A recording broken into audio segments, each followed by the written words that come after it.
ईश्वर हमें माँ के पेट में भी जिंदा रखता है जहां हवा नहीं पहुंचती,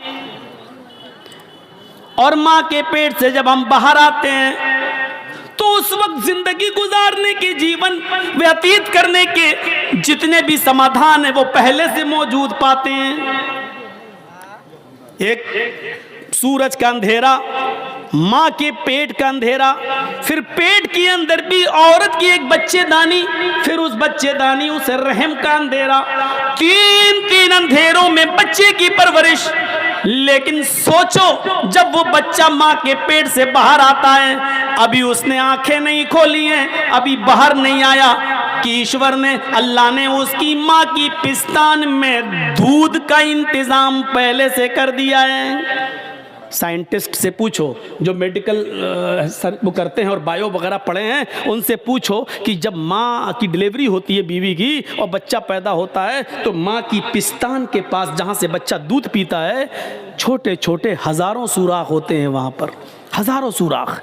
बच्चा जब मुंह लगाता है तो उन सुराखों से उतना ही दूध आता है जितना बच्चे का लीवर एक्सेप्ट कर सकता है। अगर वो छोटे छोटे सुराख ऊपर वाले ने, अल्लाह ने माँ की पिस्तान में ना बनाए होते तो बच्चा दूध इतना भी चूस सकता था कि उसका लीवर खराब हो जाता और वो हजम नहीं कर सकता। लेकिन माँ के पिस्तान में छोटे छोटे हजारों सुराख पैदा कर दिए और बच्चा जब चूसता है तो एक एक कतरा, दो दो कतरा ही दूध आता है जो बच्चे के लीवर में जाता है, पेट में जाता है और बच्चे का लीवर उसको हजम करता है। अभी बच्चा माँ के पेट से बाहर आया, भैंस का दूध नहीं पी सकता था, गाय का दूध नहीं पी सकता था, सबसे हल्के दूध की जरूरत थी, सबसे लाइट दूध की जरूरत थी। तो ईश्वर ने, अल्लाह ने उसकी माँ के पिस्तान के अंदर वो दूध पहले से भर दिया।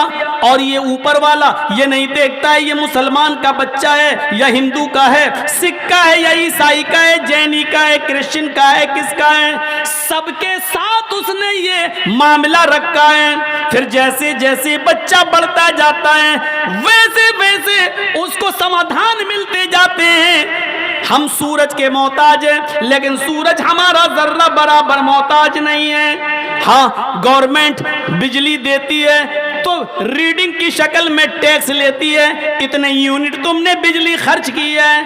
गवर्नमेंट की दी हुई बिजली से जो हम पंखे और एसी चलाते हैं तो उस पर टैक्स देते हैं कि हमने इतना यूनिट खर्च किया है, हवा इतनी इस्तेमाल की है। हम जो लाइट जलाते हैं उसका टैक्स देते हैं, जो पंखे और एसी की हवा लेते हैं उसका टैक्स देते हैं। हम गवर्नमेंट के पानी से अपने खेतों में पानी देते हैं तो पानी का टैक्स देते हैं। लेकिन ऊपर वाले ने हमसे कोई टैक्स नहीं मांगा। 9 करोड़ 30 लाख मील की बुलंदी पर यह सूरज चमकाया, 1 करोड़ 40 लाख डिग्री सेंटीग्रेड गर्मी इस सूरज की हमें मिलती है। लेकिन उसने कभी ये नहीं कहा ओ मेरे बंदो मुझे टैक्स दो। उसने हमें हवा दी है, उसने कभी नहीं कहा मेरे बंदो मुझे टैक्स दो। उसने हमें और आपको बारिश दी है, बारिश आसमान से पानी हमें दिया, हमारे खेतों को पानी दिया है, लेकिन आज तक उसने टैक्स नहीं मांगा। इन तमाम चीजों के बदले में उसने मांगा तो ये मांगा ओ मेरे बंदो दिया मैंने तो शुक्र भी मेरा अदा कर, दिया मैंने तो मेरी गा हमद तारीफ प्रशंसा मेरी कर।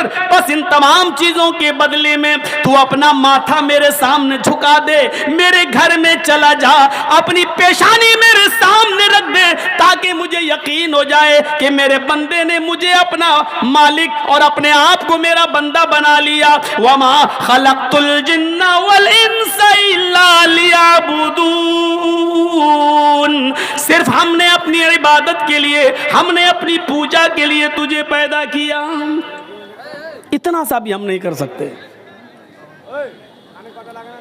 मानवता और इंसानियत सीखिए कि क्या है। न्याय की बात हो तो मानवता देखिए, खिलाने पिलाने की बात हो तो मानवता देखिए। इस्लाम के हर कानून को हमें फॉलो करना है। इतना याद रखिएगा, चाहे वो हमारी समझ में आए या ना आए, मानवता सबसे बड़ी सबसे बड़ा धर्म है। इंसानियत सबसे बड़ा धर्म है। एक यहूदी का जनाजा आ रहा था और अल्लाह के रसूल खड़े हो जाते हैं आपके अनुयायी, आपके मानने वाले, आपके सहाबा कहते हैं अल्लाह के नबी भाई मोहम्मद सल्लल्लाहु अलैहि वसल्लम यहूदी के जनाजे को देखकर आप खड़े हो गए, मरने वाला तो यहूदी था। तो अल्लाह के नबी ने क्या कहा, पढ़िए बुखारी शरीफ की हदीस, चैप्टर देखिए।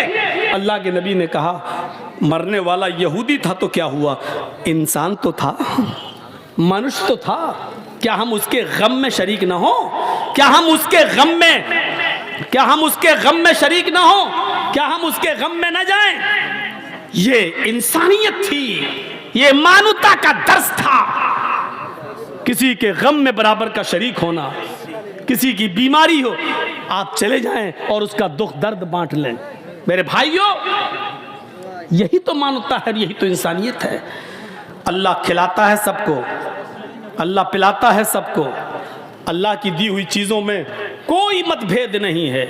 महिदे बस से सभी तू परिष्टुति, महान है हमारा वो देवता जिसके लिए सारी की सारी प्रशंसा है, जिसके लिए सारी की सारी तारीफ है। देखिए एक एक शब्द की तरफ नजर डालिए तो आपको पता चलेगा।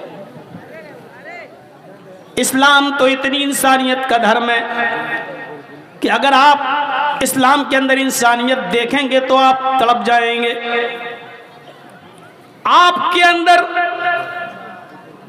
तजस्सुस जागेगा। गौर करो कि हजरत उमर फारूक रात की तारीकी में, रात के अंधेरे में, रात के खटाटोप अंधेरे के अंदर गश्त कर रहे हैं और एक आदमी को झोपड़ी के अपने घर के बाहर देखते हैं। वो मुसलमान नहीं था, लेकिन मानवता देखिए आप, इंसानियत देखिए आप। वो मुसलमान नहीं था, लेकिन बाहर, घर के बाहर रो रहा है। हजरत उमर उसके पास बैठ गए, पूछते हैं उससे क्यों रो रहे हो? आप इधर देखेंगे तो आपको समझ में आएगा। ये वाकया निकल गया जहन से, पूरी तकरीर बेकार हो जाएगी। क्या रो रहे हो, क्यों रो रहे हो? वो नहीं जानता था कि ये मेरे पास जो बैठा है ये कौन है। अगर कोई सहाबी होते तो वो पहचानते हजरत उमर फारूक को, लेकिन चूंकि वो मुसलमान था ही नहीं, वो गैर मुस्लिम था, रो रहा है। हजरत उमर ने कहा क्यों रो रहे हो? और जानते हो उसने गुस्से में क्या कहा? अरे मैं वैसे ही परेशान हूं, तू और आ गया मुझे परेशान करने। अबे जाना, चल। कैसा लगेगा? हम आपकी मदद करने के लिए आना चाहते हैं और आप कह रहे जा यार, हमारी खोपड़ी वैसे ही गर्म है, तू और गर्म करने आ गया। हजरत उमर फारूक बुरा नहीं माने उसके इस वर्ल्ड का, उसके इस जुमले का। हजरत उमर फारूक रजी अल्लाह ताला अन्हु उसके पास बैठकर कहते हैं कि मेरे भाई तुम परेशान हो, मैं भी परेशान हूँ, इसलिए सोचता हूँ कि तुमसे हम अपनी परेशानी बयान करें और तुम हमसे अपनी करो। हम दोनों एक दूसरे का दर्द बांट लेते हैं। कभी कभी होता है ऐसा ना कि आप भी परेशान हो, हम भी परेशान हो, तो दोनों बैठ के चलो अपना वक्त पास कर लें। अब जेल में आप जाइए कभी तो ऐसे ही होगा ना, आप भी कैदी हम भी कैदी, तुम अपनी दास्तान सुनाओ हम अपनी सुनाएं, तुम क्यों आए हो हम क्यों आए हैं, इसी टाइम पास करने का एक बहाना चाहिए। तो हजरत उमर फारूक को कोई परेशानी नहीं थी, लेकिन फिर भी उसका दर्द जानने के लिए बैठ गए। बताओ सही क्या परेशानी, प्रॉब्लम क्या है?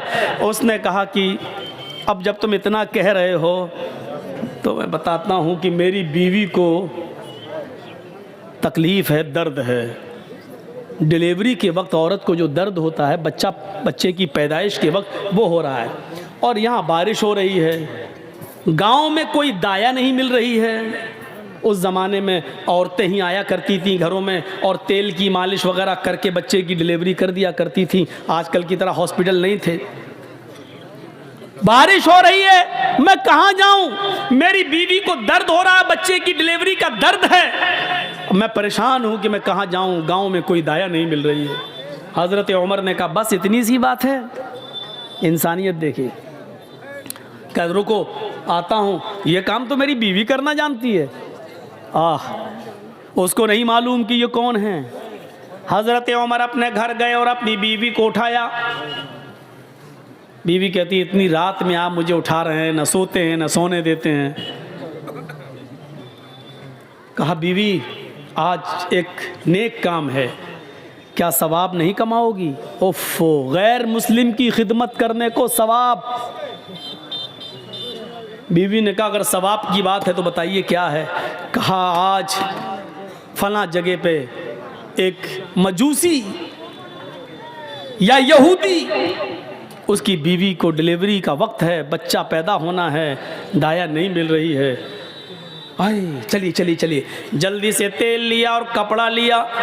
हज़रत उमर फारूक की बीवी अमीरुल मोमिनीन के साथ उस घर पर आती हैं, कहती हैं कि आप यहाँ बैठिए अपने दोस्त के पास, मैं इनकी बीवी को देख रही हूँ। अंदर जाती हैं, मालिश वगैरह करती हैं और बहुत आसानी के साथ थोड़ी देर के बाद डिलीवरी हो जाती है। एक बच्चा पैदा होता है। बच्चे के रोने की आवाज़ अमीरुल मोमिनीन के कानों में भी जाती है और उस आदमी के कानों में भी जो दरवाजे के बाहर बैठा हुआ है। अमीरुल मोमिनीन ने कहा आतिका क्या डिलीवरी नॉर्मल है? ठीक है, जच्चा बच्चा दोनों ठीक हैं।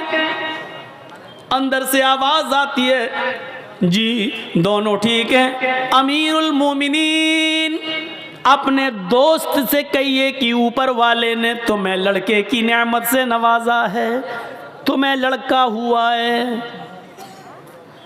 अमीरुल मोमिनीन का लफ्ज जब अमीरुल मोमिनीन की बीवी घर के अंदर से बोलती है कि अमीरुल मोमिनीन अपने दोस्त को खुशखबरी सुना दो कि तुम्हारे घर में लड़का हुआ है, तो उस घर का मालिक देख के दंग रह जाता है। पूछता है कि आप कौन हैं? अमीरुल मोमिनीन मुस्कुरा के कहते हैं लोगों ने मुझे अमीरुल मोमिनीन बना दिया है, हकीकत यह कि मैं खादिमुल मोमिनीन हूँ, खादिमुल नास हूँ, मैं तुम्ही लोगों की खिदमत के लिए अमीर बना हूँ। आप डरो नहीं। रात के अंदर मालूम करना और पता लगाना ये मेरी जिम्मेदारी थी। अरे तुम हमारी कौम के नहीं हो, मुसलमान नहीं हो तो क्या हुआ, हो तो इंसान। ये खिदमत करना हमारे नसीब में लिखा था। मेरे प्यारे साथियों, इस जगह पर लाकर सोचिए कि अमीरुल मोमिनीन की बीवी रात की तारीकी में एक शख्स के घर जाती हैं, उसकी बीवी को डिलीवरी होती है और कहती हैं अमीरुल मोमिनीन तुम्हारे दोस्त को बच्चा हुआ है। इस जगह पर रखकर देखिए कि इस्लाम हमसे क्या चाहता है, इस्लाम किस चीज का नाम है, इस्लाम कौन सा मुतालबा कर रहा है हमसे, इस्लाम क्या चाहता है हमसे। इंसानियत की इस महराज का नाम इस्लाम है। हम क्या करेंगे? हमारे यहाँ तो नफरतें भरी रहती हैं कि ये कौन है, ये कौन है, ये कौन है। और मुसलमान भी हम हैं, तब भी हमारे यहाँ भरा है शेरशाहबादी कौन है, सुरजापुरी कौन है, ये आगे क्यों बढ़ रहा है, फला आगे क्यों बढ़ रहा है। एक नबी के मानने वाले, एक कलमा पढ़ने वाले, एक कुरान को तस्लीम करने वाले, एक किबले की तरफ रुख करने वाले, एक रब को मानने वाले, एक किबले की तरफ नमाज रुख करके नमाज पढ़ने वाले, जब हमारे अपने अंदर इंसानियत नहीं रहेगी तो हम दूसरों को इंसानियत का दर्स कैसे देंगे और सबक कैसे देंगे। यही हजरत उमर है। आओ एक ऐसा वाक़या तुम्हें सुनाने जा रहा हूं जिस वाक़े को सुनकर हमारे ज़मीर जाग जाएंगे। रात की तारीकी है। हजरत उमर रात के अंधेरे के अंदर गश्त करके देख रहे हैं कि कौन परेशान है। काफी दूर निकल जाते हैं तो एक और परेशान आदमी नजर आता है, घर के बाहर बैठा हुआ और रो रहा है। हजरत उमर उसके पास बैठ गए। जी क्यों रो रहे हो? उसने भी यही कहा, अरे जा यार क्या दिमाग खराब कर। नहीं बोलो तो क्या बात है। अरे तुम क्या कर लोगे यार, जाओ ना, मेरी किस्मत मेरा नसीब। नहीं ऐसी बात मत करो। देखो रात में तुम निकले हो, रात में मैं भी निकला हूँ, परेशान हो आप भी हम भी, चलो बताओ ना क्या बात है, शायद मैं तुम्हारे कोई काम आऊँ। रोने लगा और कहने लगा नहीं जानता कौन है। कहता है कि मेरे भाई जब तुमने एक रिश्ता जोड़ी लिया तो सुनो, मैं बहुत किस्मत का मारा हुआ इंसान हूँ। मैं इस झोंपड़ी के बाहर बैठा हुआ हूं, अंदर मेरी बीवी रो रही है और इधर मैं रो रहा हूं। कहा क्यों, क्या बात है? कहा मेरी बीवी बहुत ही ज्यादा खूबसूरत है और मेरी गांव का एक बहुत मजबूत आदमी, पैसे में भी मजबूत है, असर और रसूख में भी मजबूत है और ताकतवर भी है। उसके आगे पीछे गुंडे भी रहते हैं। वो शख्स रात की तारीकी में आता है और मुझे मेरा कान पकड़कर घर से बाहर निकाल देता है। फिर वो मेरी बीवी के साथ जिना करता है, मेरी बीवी को मजबूर कर देता है गलत काम करने के लिए। नहीं तो वो मुझे और मेरी बीवी दोनों को मारने की धमकी देता है। मेरी बीवी डर जाती है और मारे डर के वो सब कुछ कर लेती है जो उसका ज़मीर उसको गवारा नहीं करता। ओह, ये प्रॉब्लम है। अभी आया था, हाँ आया था और गलत काम करके चला भी गया। हजरत उमर ने कहा मेरे भाई सच बताओ अब वो कब आएगा? कहा वो एक दिन छोड़कर आता है, आज आया है, गलत काम करके चला गया है, अब वो कल नहीं आएगा, परसों आएगा। अमीरुल मोमिनीन की नजरें आसमान की तरफ उठी और दिली दिल में कहा इलाहुल आलमीन, कितना लाचार बे अमीरुल मोमिनीन हो। मेरे दरबार खिलाफत में, मेरे दौरे खिलाफत में एक गैर मुस्लिम आदमी के ऊपर जुल्म हो रहा है और इस इलाके का मालिक मैं हूं। हजरत उमर फारूक का ये वाकया योगी और मोदी दोनों के लिए चैलेंज है।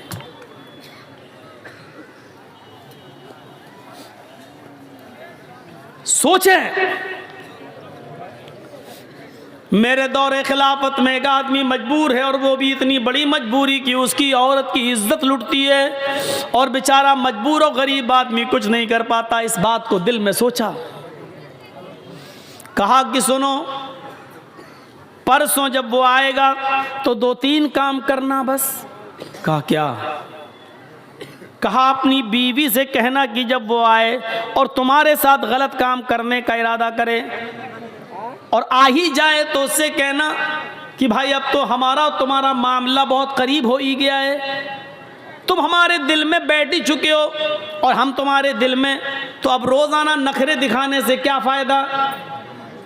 ऐसा करो कि ये काम तुम कर जब चाहो तब कर लिया करो, लेकिन रोशनी में मुझे अच्छा नहीं लगता है, रोशनी में मुझे मेरे पति की, मेरे शौहर की याद आती है, इसलिए एक चिराग बुझाकर ये गलत काम करो और मैं खुलकर तुम्हारा सपोर्ट करूंगी।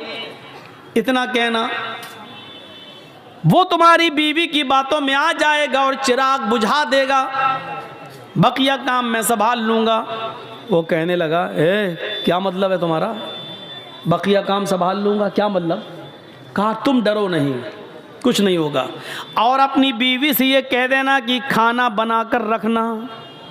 यार ये क्या मसला, खाने से इसका क्या ताल्लुक है? बस जो कह रहा हूं वो करना। अपनी बीवी को बोलना कि खाना बनाकर रखे और जब वो तुमसे गलत काम करने लगे तो चिराग बुझा देना, बस। एक दिन गुजर गया, वो नहीं आया, दूसरा दिन वो आता है, जिना की नीयत लेकर आता है, जिना के इरादे से आता है, जिना करने के लिए आता है। उस गरीब आदमी की झोपड़ी में घुसता है। हजरत उमर फारूक पहले से तलवार लेकर छिपे हुए हैं, घर के मालिक को भी पता नहीं कि अमीरुल मोमिनीन आ चुके हैं। इस आदमी के आने का इंतजार कर रहे हैं। जब रात पूरी तरीके से अंधेरे में छा जाती है तब ये शख्स अंदर जाता है, कान पकड़कर घर के मालिक को बाहर बिठाता है, चल बाहर, चल उधर चल, अंदर कर दी बाहर। खुद अंदर जाता है, चिराग जल रहा होता है। बीवी ने आज मुस्कुरा कर कहा अब आपसे क्या पर्दा करूं, हमारा आपका मामला तो अब रोज़ का हो चुका है। सुनो, ऐसा करो भाई, अब तुम ये करते ही हो गलत काम तो खुल के करो, लेकिन चिराग बुझा दो, क्योंकि चिराग जलता है तो मुझे शौहर का प्यार याद आता है। मैं चाहती हूँ कि अपने शौहर को भूल जाऊँ और तुम्हारी आगोश में आ जाऊँ। अंधेरा कर दो। बातों में आ गया, चिराग बुझा दिया। उधर हजरत उमर इस ताक में थे कि गलत काम होने ना पाए, क्योंकि मैं बचाने के लिए आया हूं। जैसे ही चिराग बुझता है, हजरत उमर फारूक उस झोंपड़ी के अंदर घुसते हैं। अब खतरा था कि तलवार अंधेरे में चलाएं तो ऐसा ना हो कि आदमी की जगह पर, जानी की जगह पर इस गरीब आदमी की बीवी की गर्दन पर कहीं तलवार न चल जाए, इसलिए कुछ बोलना था। हजरत उमर अंदर घुसे और खांसे। वो समझा कि इसका पति आ गया अंदर, और उसने कहा, अबे भाग, चल, अभी तो कुछ हुआ ही नहीं, तू आ गया, भाग। इसी आवाज को सुनना था हजरत उमर फारूक को। हजरत उमर फारूक ने देख लिया कि आवाज किस सिमत से आ रही है, उसी वक्त उसके सर को पकड़ लिया। जैसे ही उसके सर को पकड़ा और बाल पकड़ के खींचा तो उसके बाल भी लंबे लंबे थे। अब यह शक हुआ कि कहीं औरत के बाल तो नहीं है। अब वो उसको बार बार उसको बाल को झुमा रहे हैं, तो वो चीखता है, अबे क्या कर रहा है, अबे हट। समझ गए कि यही है, फौरन बाल पकड़ के गिराया, मारी एक तलवार। जिंदगी का रिकॉर्ड है, हजरत उमर ने जब भी किसी को कत्ल किया दोबारा तलवार चलाने की नौबत नहीं आई। एक ही वार में गर्दन तन से जुदा हो जाती थी। अंधेरे में भी तलवार मारी तो गर्दन अलग पड़ी हुई है, तन अलग है, तड़पने लगा। कहा, मेरी बहन जल्दी से चिराग जलाओ। चिराग जलाया। हजरत उमर ने चेहरा देखा, मुस्कुराहट आई। कहा, अल्हम्दुलिल्लाहि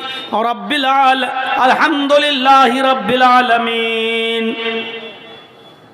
घर का मालिक अंदर आ गया, कहने लगा, है बड़ा अजीब मामला है। किसी मरे हुए आदमी को देखकर इन्ना लिल्लाह पढ़ा जाता है मुसलमानों में, और यह अल्हम्दुलिल्लाह पढ़ रहा है, मामला क्या है? कहा, मेरी बहन जल्दी से चिराग जलाओ। चिराग जलाया गया, शक्ल देखी तो कहा, अल्हम्दुलिल्लाहि रब्बिल आलमीन। इधर आओ मेरे भाई, अंदर क्या बाहर क्या खड़े हो, तुम्हारा काम हो गया है। हैं? मार दिया, कत्ल कर दिया क्या? अरे अगर यह अमीरुल मोमिनीन को, उमर को पता चल गया तो मुझे भी कत्ल कर दिया जाएगा। ये तुमने क्या किया? एक और मुसीबत तुमने हमारे लिए खड़ी कर दी। हजरत उमर ने मुस्कुराते हुए कहा, पहले खाना लगाओ। लाश रखी हुई है, गर्दन कटी पड़ी हुई है, खून वहीं पर ताज़ा ताज़ा पड़ा हुआ है, और हजरत उमर वहीं बैठकर खाना खा रहे हैं लाश के पास। वो यहूदी बार बार देख रहा है कि ये कौन सी दुनिया का आदमी है, लाश के पास तो खाने की हिम्मत नहीं पड़ती और ये खा रहा है। और ये मुसलमान भी है, मुसलमान तो किसी के मरने के बाद इन्ना लिल्लाह पढ़ते ही अल्हम्दुलिल्लाह पढ़ रहा है। और कत्ल ही करना था तो चिराग क्यों बुझवाया इसने? चिराग जलता तो अच्छी तरीके से पहचान सकता था और मारने में आसानी रहती, लेकिन इसने चिराग बुझाने के लिए क्यों कहा? हजरत उमर फारूक जब वहां से जाने लगे तो उसने पैर पकड़ लिए। कहता है, मेरे ऊपर मुसीबत खड़ी करके कहाँ जा रहे हो? उमर के किसी आदमी को पता चल गया तो मुझे भी कत्ल कर दिया जाएगा। हजरत उमर ने कहा, पैर छोड़ो, क्यों डरते हो? क्या बात है? मैं ही उमर हूं। हाँ, मैं ही उमर हूं। मैं सिर्फ मुसलमानों का अमीर नहीं हूं, गैर मुस्लिमों की परेशानियों को दूर करना भी हमारी जिम्मेदारी है। हमारे हुदूद में आते हो तुम। हमारे अभी आदमी आएंगे, इस डेड बॉडी को उठा के ले जाएंगे, आपको घबराने की जरूरत नहीं है। अब उसकी जान में जान आई। हज़रत उमर जाने लगे तो कहा कि जाऊं? उसने कहा जा रहे हो, लेकिन 2-3 बातें अगर बता सकते हो तो बता दो। कहा क्या? कहा अमीरुल मोमिनीन, चिराग की रोशनी अगर जल रही होती तो आपको इस आदमी को मारने में आसानी थी, लेकिन आपने ये क्यों कहा था? अपनी बीवी से कह देना कि चिराग बुझा देना। और जब चिराग जलाकर देखा तो आपने इन्ना लिल्लाह के बजाय अल्हम्दुलिल्लाह आपने क्यों कहा? और आपने ये क्यों कहा था कि खाना बनाकर रखना? खाने से इसका क्या ताल्लुक था? ये 3 बातें मेरी समझ में नहीं आई। हजरत उमर ने कहा मेरे यहूदी भाई सुन, जब तूने मुझे परसों अपनी बीवी की दास्तान सुनाई, इंसानियत देखिए, मानवता देखिए, आज की ये तकरीर अगर योगी जी स्टेज पर बैठ के सुन लें तो उनके आंखों में भी आंसू आ जाएं। अगर उनके पास इंसानियत का दिल होगा तो, और अगर उनके अंदर इंसानियत ही ना हो, ठोक दो वाली पॉलिसी अपना रहे हों, तो उनकी अम्मा भी मर जाए तब भी आंसू नहीं आएंगे, उनके बच्चे है ही नहीं तो क्या रोएंगे। हम भी क्या क्या बोल जाते हैं। अब रात के 11:15 बज रहे हैं तो दिमाग तो मेरा भी खराब है ना। अब उसके अंदर क्या दर्द होगा बेचारे के अंदर। सोचिए जरा, ये अमीरुल मोमिनीन है और एक यहूदी की मदद करने पहुंच रहे हैं। यहाँ 750 किसान के मरने के बाद कानून वापस लिया जाता है, लेकिन 2 मिनट का मौन तक नहीं रखा गया। मोदी जी आज तक उन 700 किसानों को शहादत का दर्जा देने के लिए तैयार नहीं है। अगर शहादत का दर्जा देंगे तो ये मानना पड़ेगा कि आंदोलन सही था। सोचिए राजनीति इंसान को कहां से कहां पहुंचा देती है, कहां से कहां तक। किसान कानून वापस लिया जा रहा है, लेकिन उस बेटे के बाप को मंत्री पद से अभी भी बर्खास्त नहीं किया जा रहा है, जिसके बेटे ने किसानों के ऊपर गाड़ी चढ़ा दी।